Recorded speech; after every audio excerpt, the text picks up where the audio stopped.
হয়। এই দুঃখ, কষ্ট, বিপদ আমাদের কোমরকে সোজা করে, আমাদের পায়ের মাটিকে শক্ত করে। চিল্লায় বলেন ঠিক কিনা? প্রতিকূল পরিবেশে কিভাবে বাঁচতে হয় এই দুঃখ কষ্ট আমাদেরকে শিখায়। এজন্য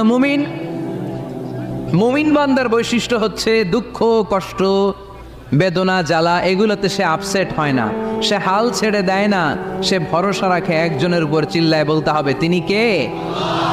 কারণ মুমিন জানে রাত্রি যত গভীর হয় অন্ধকার তমানিসা ভেদ করে সুবহে সাদিক হয়। মুমিন জানে গর্ভবতী নারীর পেটের ব্যথা যেই দিন বাড়তে থাকে ওই দিনই নতুন মেহমান আগমনের সময় ঘনাতে থাকে। মুমিন জানে তার জীবনে দুঃখ কষ্ট বিপদ যত বাড়তে থাকে সুখের দিন কাছে আসতে থাকে। এজন্য মুমিনের হারাবার কিছু নেই। ফাইন্না মাআল উসরি ইউসরা, ইন্না মাআল উসরি ইউসরা। নবী হে, কষ্টের পরেই আছে আনন্দ, দুঃখের পরে